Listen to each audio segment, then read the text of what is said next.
2018 in cinema was a time of change, and change always brings interesting things. Some great films were released. Netflix showed that streaming services will soon be the most prevalent platform for new movies, and YouTube showed that broadcast television isn't what an increasing number of people want to watch.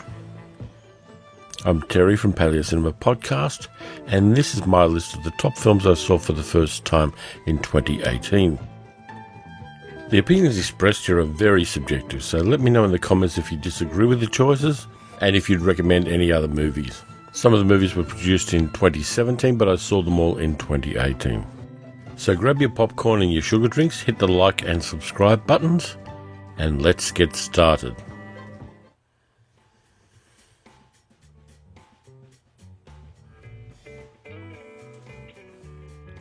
Reinventing the gross-out comedy as a film about female empowerment was a genius move.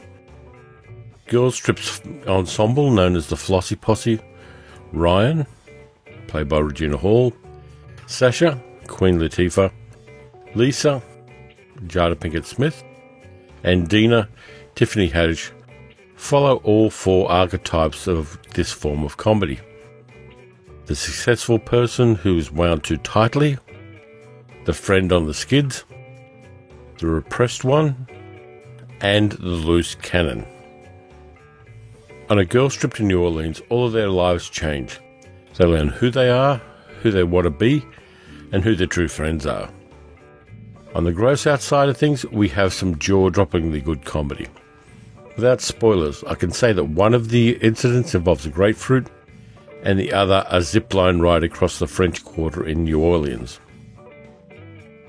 This movie works by flipping the narrative while keeping an awareness of the grossness that we want from this kind of comedy.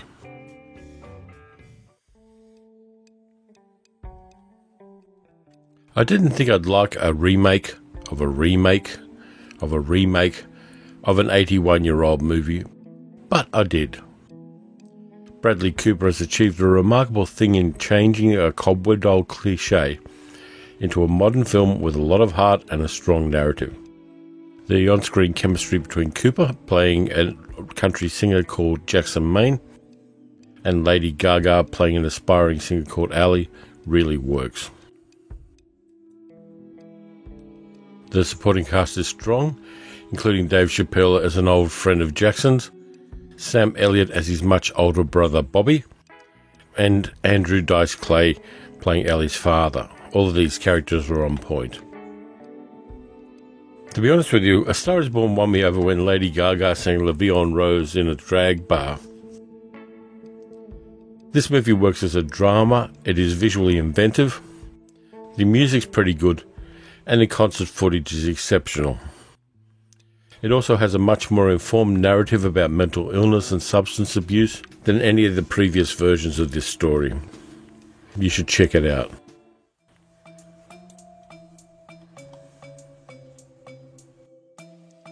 B-movies often don't get a lot of love in the best of year lists. In Australia, Bushwick dropped onto Netflix with no fanfare or advertising at all. It's a small-scale action movie set in the Bushwick neighbourhood of Brooklyn during a military insurgency. Dave Bautista plays Stoop, an ex-military medic who teams up with an engineering student, Lucy, played by Brittany Snow, as they make their way to an evacuation point across the war-torn city. Shot with a fluid camera and a documentary style, this is a solid little sleeper of a film with a nuanced and complex political awareness and a stunning number of WTF moments. It asks a cogent and timely question. What if parts of America suddenly became like Syria? You should see this one. And as always, Dave Bautista is a much better actor than his appearance suggests.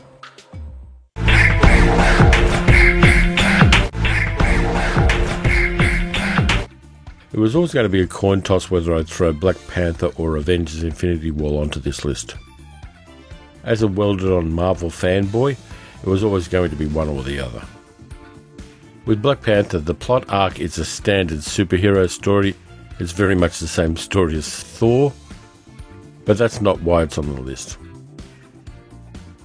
Black Panther inserted Afrofuturism into the Marvel Cinematic Universe, and that's a game changer. It internationalized the MCU, and for people of color, particularly in the United States, it was a political film. The idea of a world where the most advanced country is a black African nation was totemic for many people. As always with Marvel, the action scenes are crisp. The villain, Eric Killmonger, played by Michael B. Jordan, is a complex villain who has strong motivations and in some ways a valid point of view. The supporting cast is strong, with Angela Bassett, Forrest Whitaker, and the ever-protean Andy Serkis giving good value. Marvel continues to push the envelope with the superhero genre, and I'm definitely buying a ticket for that ride. Yes, another Netflix movie. I've been a fan of National Lampoon since the magazines were being published. This biographical comedy/drama about the life of National Lampoon writer Doug Kenney breaks all the rules of biopics. It breaks the fourth wall. It has an amusing and unreliable narrator played by comedy legend Martin Mull, and it is very, very funny. Kenny himself is played by Will Forte, and he's fine in the role, but the best fun in this movie is the roll call of actors playing people like John Belushi, Dan Aykroyd, Chevy Chase, PJ O'Rourke, Bill Murray, and other National Lampoon alumni. The movie makes a solid point of mentioning that the actors don't look like the famous people they're playing. This movie goes from hilarious to tragic, and it is meta AF. Check it out before Netflix flicks it into whatever strange alternate dimension old Netflix movies are thrown into. I have quite literally been waiting for this movie for decades. Filmed by Orson Welles between 1970 and 1976, The Other Side of the Wind tells the story of the last day in the life of a famous movie director played by John Huston. Surrounded by a swarm of documentary filmmakers and biographers, director Jack Hannaford has a stalled movie and a star who has walked off the picture. Using the footage from the documentary swarm as they interview Hannaford and his crew and cronies, the movie cuts between that and the film within a film, an art house movie Hannaford is making to stay relevant in the swinging 70s. The film within the film, starring Wells' partner and muse Oya Kodar, is abstract, stunningly inventive, and surprisingly erotic. It shows that even at the end of his career, Wells' creativity was still dialed up to 11. Due to financial problems and legal hassles, Wells wasn't able to edit and release the film in his lifetime. Using the copious notes left behind, Netflix put in a couple of $1 million for post-production, then released the film this year along with a documentary about it called They'll Love Me When I'm Dead. If you're a movie buff, you have to see this film. Frances McDormand's Mildred Hayes is a truly original film character. A woman in deep emotional pain, uncompromisingly tough, extremely focused and determined, she's out for justice, trying to get the local police to progress the investigation into the rape and murder of her daughter. Mildred hires 3 billboards to shame Police Chief Willoughby, played by Woody Harrelson. Willoughby, as we discover, has his own battles, including the problems of dealing with his dangerously racist deputy, Jason Dixon, played by Sam Rockwell. The plot of 3 Billboards never telegraphs itself. It has characters with complex lives who make bad decisions for what they momentarily think are good reasons. Unexpected alliances form, and while not all of the questions are answered in a neatly tied-up Hollywood way, the movie remains really satisfying. Director Martin Campbell had made James Bond movies. He had the chops to make a great action film here set in contemporary London. This one really delivers. Jackie Chan plays a London restaurateur who is also an ex-special ops agent in the Vietnamese army, Ngoc Minh Tran. When his daughter is killed in a terrorist attack, he tries to find answers. Yes, this does have the rightly maligned women in refrigerators plot device, which you should definitely Google if you're unfamiliar with it. But once I got past that, it turned into a really fine character-based action movie.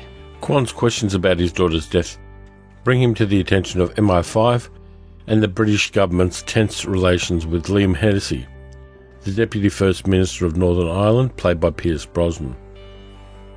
A new Irish terrorist group called the Authentic IRA, because branding is important, are responsible for the bombing, and Hennessy is more involved than anyone knows. Jackie Chan is really good in this movie, playing it very understated. Everybody he meets underestimates Quan. They think he's an old grieving Chinaman in quotes, who can be conveniently dismissed. The action scenes in this one are original and inventive. Chan and Brosnan play against type, and Jackie Chan is great here. This is an action film that delivers. It blends the action with political intrigue in a way that doesn't drag down the narrative trajectory one tiny bit. Check it out. A coming-of-age story about a teenage girl in 2002 Sacramento is not in my cinematic comfort zone, but I liked this one. Saoirse Ronan plays the self-named title character who wants to live in a wider world. Laurie Metcalf plays her mother Marion, and their relationship is complex and heavy with unstated fears, aspirations, and emotions. The movie was a semi-autobiographical labour of love by the director Greta Gerwig, who cast Lady Bird perfectly, including a solid role for Lois Smith, an actor who has been on the screen since she did East of Eden with James Dean in 1955. We also get a strong secondary role for Stephen McKinley Henderson playing a priest, and neither of these characters plays out like a cliche. All of the people in Lady Bird are complex, troubled, and weighed down with personal history. The writing is very sharp on this one, and Ronan and Metcalf give us a memorable relationship that feels deeply lived in. Yes, I'm ending this review with a Christmas movie, and it's a Netflix movie again. This one had me at Kurt Russell Plays Santa. That is all you need to know, but I'm going to tell you more anyway. Some children hitch a ride on Santa's sleigh, which crashes. Santa loses his magical hat and his reindeer, and with them the ability to deliver presents. And the clock is ticking. This is the Santa Claus version of Escape from New York or Escape from LA. Never has there been a Santa like Kurt Russell's. He's cool, he's calm, he's sanguine about human frailty, and in a great scene he turns a jailhouse into Jailhouse Rock by turning a cell full of drunk sex workers and miscellaneous ne'er-do-wells into a solid rock band with a trio of backup singers. Add to that an army of cute computer-generated elves who seem to be a whole new range of Pokemon, and this turned into a surprisingly fun movie. There are lots of good one-liners, a lot of extrapolation on the nature of Santa Claus, and best of all, the movie is secular and therefore inclusive. We also get a Santa Claus who was also Snake Plissken and Jack Burton, so that is a genius move. The good thing is you can even watch this movie with children. Do so. You won't regret it. So that's the 10. Let me know if you want to see my worst 10 list, which I'm going to put up whether you want me to or not. And I'll do that before the end of the year. So have a great end of year, people. Look after yourselves and have a great 2019.